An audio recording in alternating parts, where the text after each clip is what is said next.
Hello and welcome to Taking Liberties episode 20 of season 3. My name is Lee. I am in Western Australia. This week I have my trusty co-host Vikas with us. Hello. In Canberra. And joining us is Zeev from Melbourne and occasionally Charlotte, his cat. Greetings. And yeah, one sec. He's very, very happy with the current status quo with Charlotte being very friendly. So, yes. Quick! You want to get that in before she changes her mind. Zeev is just going to practice his Bond villain impersonation while we do the show because, you know, we're libertarians, so we hate poor people. So that's an appropriate impersonation. I actually do hate poor people. I kind of wish they were rich. Thank you, Paris Hilton. Let's talk about poor people. We'll start off talking about, in a non-flippant way, that was a segue, try not to be flippant about a pretty serious subject, which is the revelation in the last week or so, 2 weeks, that there has been a videotape of mistreatment or potential mistreatment of young Indigenous boys in juvenile detention in the Northern Territory. So this was become a highly political thing. We've now got a royal commission with, and that's kind of an ongoing thing. There's calls to sack the NT government. It's a pretty big deal. You can sack a government over that? Possibly. Really? Well, that is the resignation of the chief minister, which I suppose amounts to the same thing. Yeah. See, in my mind, there was an actual sacking of the government going on. That's far less, that's far less serious in my mind. So, what are our thoughts? I mean, I guess this brings up the whole wider issue of prison, imprisonment, and mass incarceration. No, for me, this is all about mandatory minimums. Okay.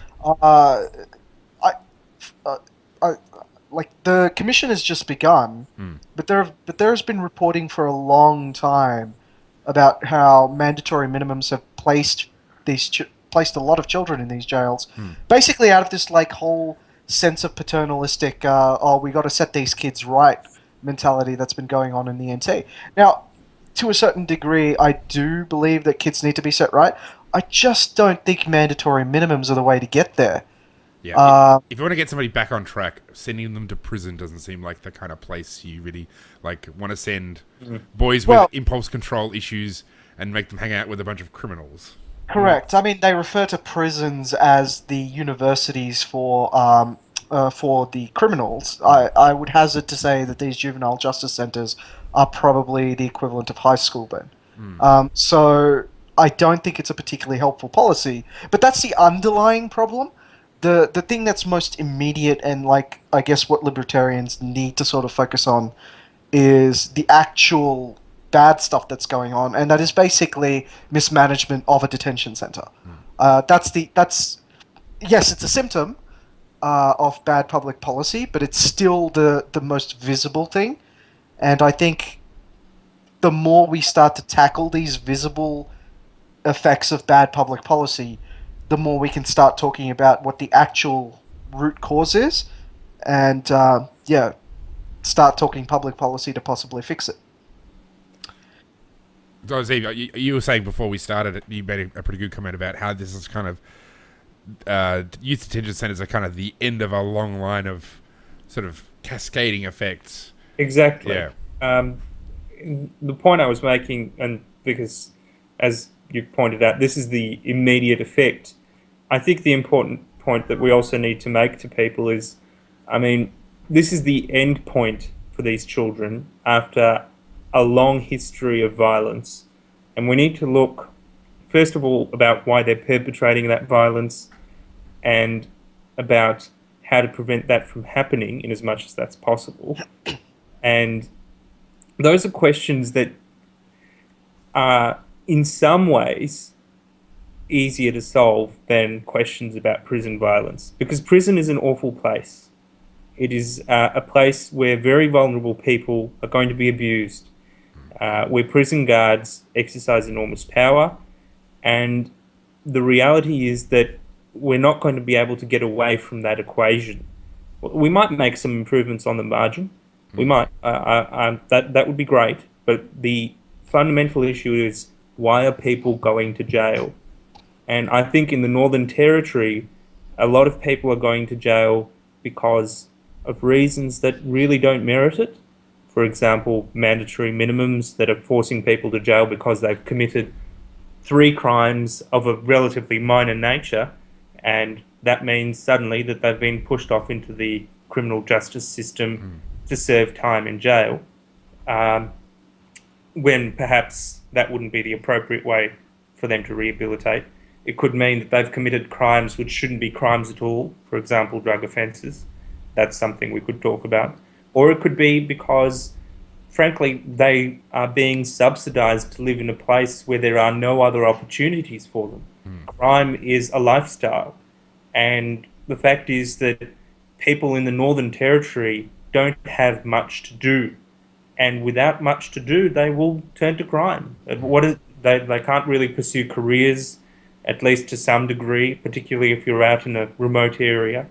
And they can't really get a gainful education, again, because they're out in a remote area. And there are enormous incentives problems, which you might talk about in terms of the welfare state in the Northern Territory. And you might say that these are really things that are locking them in place. And in turn, not making them, of course, they're still individuals capable of making rational decisions, but incentives and economics matter. Very, very bored children are going to act out, and poorly brought up, very bored children are going to be act out criminally. And I think that cultural side of things is an aspect of, which I think is sort of a consequence of the welfare state. So, I mean, where is it that you learn, discipline and getting along with others? Well, a lot of it you learn in the workplace. If you don't, there's not many, you certainly don't really learn it in school. And so if you don't even have a school to go to, you may not even learn that, or a dysfunctional school. So, we're talking about generations of Aboriginal men and women who don't have jobs because there's no economic opportunities out there. The government essentially pays them to sit around and do nothing. There's alcohol available. Well, they clamp down on that alcohol availability. Well, yeah, but we know how well that works.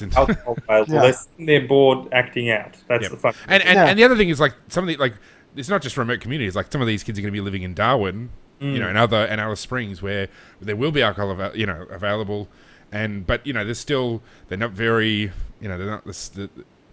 You've still got all these labor regulation issues. So if you have never, if you have come from a family that has no one who's ever had a job for, maybe 40 years or 50 years, you're not very well schooled. Maybe you don't even speak English that well. Maybe you probably don't even write it or read it very well. How are you going to get a job? Youth unemployment, even in cities filled with middle-class kids, is still at, double the regular rate. It's 12 or 14%. It's going to be, imagine if you're in a, very sparsely populated territory, where you've got all this other stuff going on. It's a recipe for ongoing social dysfunction. And some of that might still be there, even if you didn't have all the welfare state and the rest of it. Certainly the trend, the transition, Aboriginal people suffered terribly when Europeans invaded this country. It's I feel like not having Tim here and having 3 people who happily use the word Invasion Day. Yeah. I think we're doing a disservice to our more conservative viewers who are they said invasion. No, well, tough luck. They can get their own podcast. So let's just say the fact that Australia was invaded is not an excuse for any. For not raising your kids properly. I think it's an effect. If you disrupt a culture and have all this terrible stuff going on, it's not you can just sort of skip away and everything's been great. So even let's be real, tribal cultures were not amazing to begin with. So no, they weren't. But I kind of So being as part of the latest wave of immigrants, and people look at. Whenever people do their little, racial stereotyping business, they go why are all the Indians and Chinese coming here and not having as much of a problem? At some stage, you kind of have to sit there and go, I can't blame society for all my problems. I'm not saying that they're not hard done by. Yeah. Don't get me wrong. But at some stage, you kind of have to face the facts. It's a cultural issue, fundamentally. The fact is that Aboriginal culture is a Stone Age culture in which everyone shares because it's a nomadic hunter tribal society, and when it's natural to share your next meal. Sure, but the You start world to has sell moved your on next from that. meal to people without means. Well, half your tribe dies out, and The world has moved on. The gatherer society. That Yeah, doesn't really, that sharing No, of life thing doesn't really translate in the modern world. Yeah, you're right. It doesn't, and that's why I'm saying. And we've moved on from that. I'm happy for them to talk about their wonderful Stone Age culture, or how great all this culture they've got. I was at Bangara last week. Okay, which is the Indigenous interpretive dance company. So it's not as if I don't enjoy Aboriginal art that is consumed. It is not as if I don't enjoy the parts of their culture that interact with the rest of our great culture. I'm just saying, at some stage, you have to admit that you are now part of a different society than what you might envision. Yeah, we're part of a society which is far more specialized, as a result, there's property rights, there's people undertaking. Yes, and this is one of the things I object to what it goes on in the territory is that we don't give them proper property rights. Yes, that's and we've had this discussion before when we were talking about Mabo, which was effectively just special hunting rights. Yeah, basically. Yeah, the special hunting rights. So we don't give them the tools that they need to really progress up there, and that is part of the problem. And on top of that, we also a little, but anyway, go on. Hunting but what? Not exclusive possession, certainly. Go on. They don't have what would be the legal term for what property I have. If I buy a piece of property, they don't have a right to exclusive possession of the property. Yeah, they don't have title. They don't have actual title. Exactly. They just have permission to do what they've historically done on the land. Yeah. In as much as possible. That's it. What I thought native title was retarded, but having you explain it like that, I'm sitting there going like it's effectively just. It's probably some cultural relativist's wet dream here, where they simultaneously can't give them property rights, and at the same time you're forcing them to live in the past. Yeah, in a way, yeah. I suppose in that way, it kind of stagnates their society. I'm sure that it is an Aboriginal studies teacher's wet dream. What's native title is. Based on that description, I'm sitting there going like, I can't believe that this is considered historic. All right, well, maybe we should, before we sort of move on, let's maybe talk about some more sort of concrete ways forward. Because, I mean, not all of that can be disentangled in the space of, in this period of sort of heightened awareness of the plight of these kids. Oh, I thought we were going to solve it in this podcast. Yeah, well, expand it beyond the podcast. If only we could. Solve it and Kapistan, here we come. I thought we solved it by having this conversation. Yeah. Well, that's true. Oh, sorry. We are more or less a bunch of white people talking about it, so, White people. Yeah. Well, because you're Asian, therefore you're white, therefore, I haven't quite turned on the virtue signaling yet, but, So what, if you were in the driver's seat, you have a limited window to make something happen, it's not going to be radical change, what sorts of things would you guys think would be a good way forward in terms of addressing this sort of issue? Ending mandatory minimums would be a very good start. Can I just quickly pick up on that? Like, just because, part of the reason we have mandatory minimums is because, yes, people get upset about what's happening right now in prisons, but, for the remaining 90% of the time, they don't give a shit. In fact, they want to beat these kids into submission.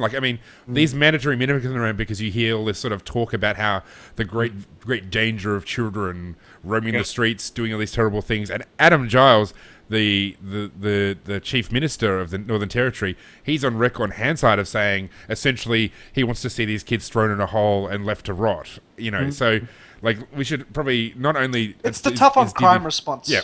So not only is it dealing with mandatory minimums an issue, but we need to actually address this is probably outside of their ability to really do in the short term, but changing attitudes towards prison and the people who go to prison. So the other thing, changing the attitude towards having these people as if they're on some state or territory or federal funded museum out there to live in perpetuity in this ruin. Anyway, that's So immediately the first policy, mandatory minimums, is a good probably first tack. But I actually would have gone to a much, for me, the symptom of all of this is the lack of property rights. Right? I would actually tackle property as the first thing. Like, there is no reason that any of these tribes living out there shouldn't own the property that they're there. And sure, if they want to be, the Stone Age socialists that, everybody seems to want to indicate that they are, sure, they can do that, and they can happily live on that land. They can sell it off and move into the city. Yeah, which is what I expect them to do. Hopefully. Hopefully, yeah. I think like changing welfare requirements, so you basically mean that if you get welfare, you have to go anywhere to find a job. Because I think what I was saying to sort of Zeev before, I'm pretty sure, I could be wrong, but there's essentially the nature of your job seeker diary. So when you're getting New Start, you have to apply for jobs, otherwise you lose it. But if you only have to apply for jobs within a certain distance. I think it was not that I've been on New Start for a while, but it was 95 kilometers was sort of the furthest you had to apply jobs for. Which is makes fine sense if in a you're living city. in Sydney, yeah, that's it. But like when you're in the middle of nowhere, I think if you essentially said everybody in Australia who's on New Start has to go somewhere to find a job, I think, or you lose welfare. It's not a perfect solution, but it's moving towards making these people make a decision either to actually be self-reliant, actually live like hunter-gatherers, and all that sort of stuff, or to be welfare, to move to a city where they can find a job. And try to, and then at least there's a potential that you can actually get them off welfare by saying, well, you're not applying for jobs. Okay. So I've been more partial to the Scandinavian model of welfare, where I'm just like, I actually don't care if they go out and get a job or not. But the limit is 3 years. You get welfare for 3 years. And after that, sucks to be you if you don't have I just don't, I'm totally on board with that. I reckon that's a much better way forward because you just you can get rid of the paternalism that comes from we're going to control how you use your life. Yeah. But the issue is I don't see that being an easy change. Because the response is, okay, poor granny on 3 years plus 1 day, the 59-year-old you can't get the pension. Okay, what do you do now, Mr. Heartless Libertarian? And that's kind of where the conversation ends. So I think at least if you can probably No, hang on. I have simple answers for that too. See, We're talking here about New Start. We're talking here about the dole, right? There is no reason you can't have separate paternal tests for those special categories. Like, if you've got if you're on disability, that can be a completely different payment system. Sure. Okay. We are talking about what the base payment system here looks like, right? And if the base payment system is this, that everybody is entitled to, it's just like, well, we don't actually care about all those special needs and all of that stuff. This is what your base package looks like. If you have those other requirements, then you go on and prove for whatever other reasons you have for that. So kind of like treating it more like a phone plan, right? With this is the base package, rather than let's try and tailor everything to everyone with the one package. Does that make sense? Yeah. Now, speaking of special needs, let's talk about politicians and transport plans. Was it a great segue? That was a good segue. I like that. I'm going to keep that one. Okay. So, in the last, or certainly on the weekend, the Western Australian government unveiled this grand vision for transport in Western Australia out to 2050. It might as well be out to the end of time as far as these things go. Did WA do that last week? Last weekend, yeah. Yeah, Victoria did the same thing last week with the infrastructure plan till 30 years or something? Yeah. Yeah. That's amazing. Are all the states coalescing? States coalescing on launching these plans? Yeah, I don't know. Well, I mean, okay, yeah. So West Australia, it's what's great about this is there's an election next March, so this is obviously setting it up for the election. There's no costings, zero costings. All specific ideas, not a single costing. And the Western Australian government has previously promised rail lines to different suburbs and reneged at every single election on the exact same plan. So that's how credible I find this transport plan. But let's talk about infrastructure because it's something that politicians love to talk about. Infrastructure is something I love to talk about, but more from the context of who's going to pay for it. Because we've all heard, without government, who will pay for the roads? And quite frankly, I just find infrastructure development in Australia hilarious in general. And it's because it's always, one, too late, two, vigorously opposed by local people, and three, everybody seems to agree that there needs to be infrastructure, but that infrastructure shouldn't be around them. And I can't figure out how they come to these conclusions. It's like, wait, hang on, my trip to the city is slow, but a little bit of disruption for maybe 1 or 2 years while they upgrade these roads. No, that's unacceptable. And the massive cost blowouts, of course. That's I think that's probably a bigger issue. The massive cost blowouts are unavoidable in this country because you have effectively union control of all the contract negotiations. There's all sorts of... So, thanks to Fair Work Australia, there's all sorts of no disadvantage tests that are imposed on construction workers. And one of the disadvantages that they list is going to market for pricing. So, it's pretty much going to be the union wage. So, forget ever controlling cost blowouts. You will never get that as long as Fair Work Australia exists. I'm sorry, the bureaucratic tape on this is pretty stock clear. Nuke it. Just nuke it. Just blow them up. You live in Canberra, Vikas. Do it. Here's the thing. We had an election in 2007, right, where people could clearly have said, do we want union control over workplace relations or not? That's what that election was about. And they pretty much chose, yes, we want unions to be involved in workplace relations. This is what you get when you stand for that as a national policy. Yeah. I would love to have this debate again, because it needs to happen again. All right. Well, maybe we can push that off till next week. Yeah. So, I mean, how should people view... I might start off. Like, I reckon that the thing to view about all of these infrastructure projects is... well, actually, firstly, you should go watch the 3rd episode of the 1st season of Utopia, which is an ABC comedy show. It addresses the issue of the high-speed train in the East Coast and manages to, A, completely destroy every argument for it, and B, expose how ridiculous every kind of political thing around infrastructure works. In fact, that whole show skewers it, which is brilliant. Yeah. Actually, no. Yeah, every series skewers it. About all infrastructure investment in this country is that there is no or barely any user charge. Yes. And what that means is that, I mean, apart from toll roads, I mean, that's an exception, but leaving toll roads aside, whether it be a train or a bus or a road, the ultimate cost is not being borne by the people using the system. And the thing with those toll roads is they're not prices. It's not a user price. It's a user toll fee. It's essentially set by the government. So the thing about I've got a friend who works at the Department of Transport who's sort of libertarian-ish, and I endlessly pummel him on this issue because he does all sorts of like trucking policy and stuff, and I'm like, you need to get prices in there because that's the thing. I mean, like the West Australian government's proposing having these carpooling lanes. I mean, probably the only thing that might potentially ever happen out of this ridiculous plan is they're suggesting carpooling lanes during peak hour. And I actually did a video for my own YouTube channel, Aussie Liberties. If you want to check it out, I talk about it more. But basically, my point is, there's no prices here. There's, the reason you have congestion is because there's no price on the use of that road at that time. Okay. And so there's a lot of demand. And if you had actually... Yeah. I mean, I was going to say, I have a feeling that is true for West Australia. So Sydney actually does have congestion pricing.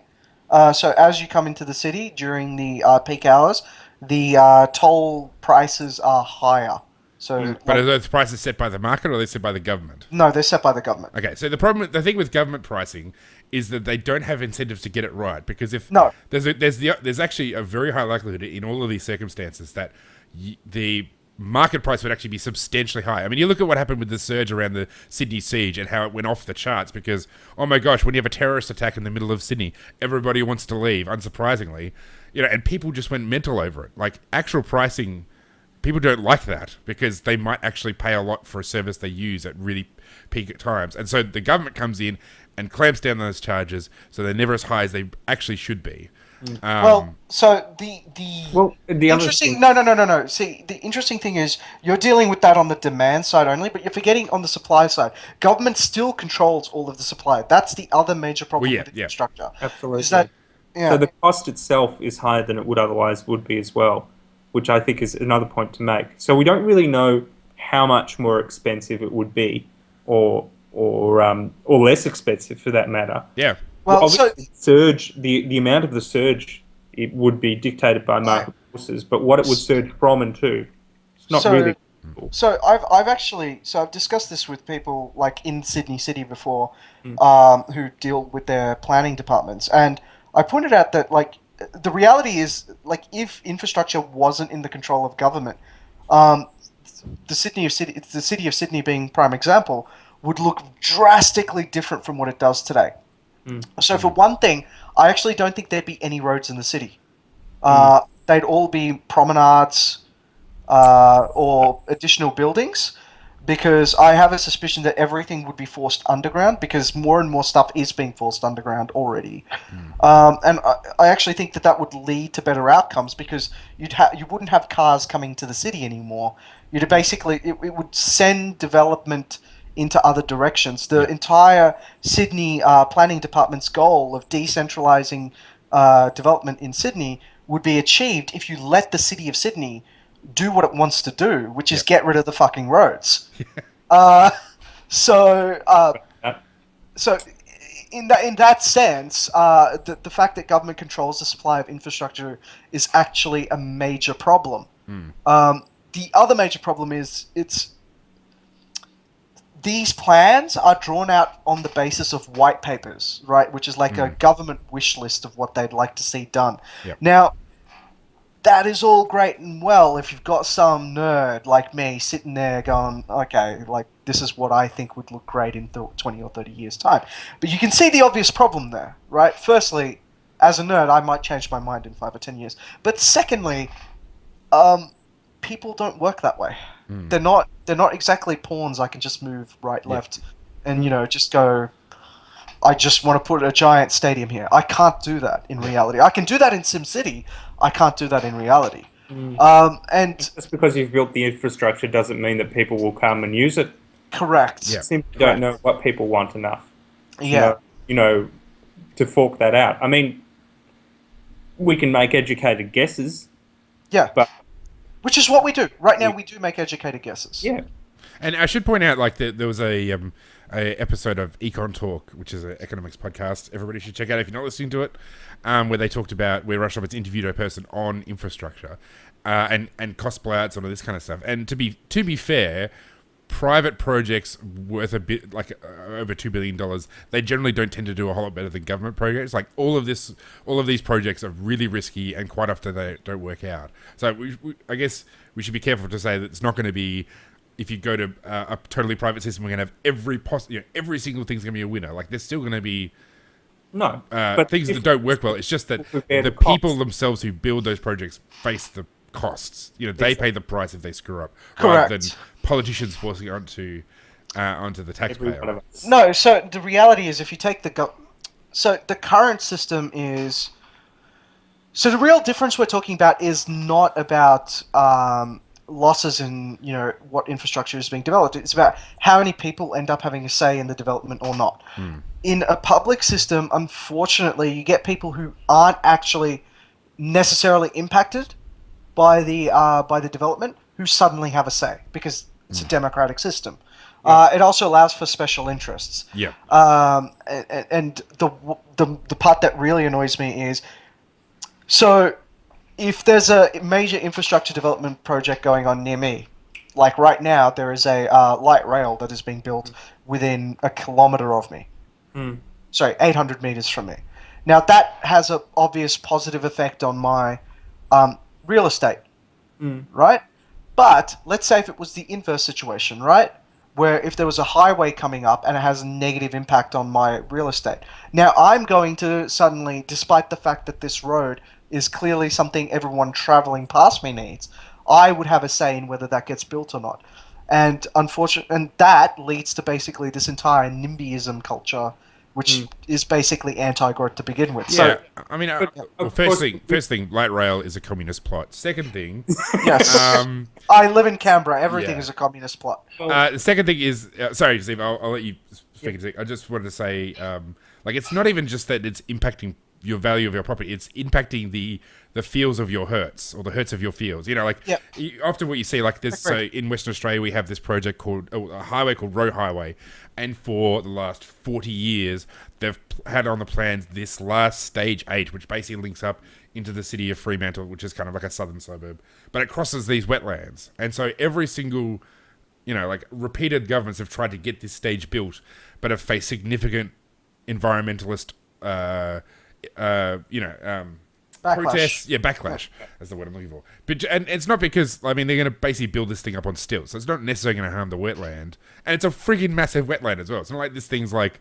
but just as the nature of politics, special interests capture the narrative, and that's the end of it. Now, Zeev, sorry, did you want to say something, and then we'll sort of wrap things up?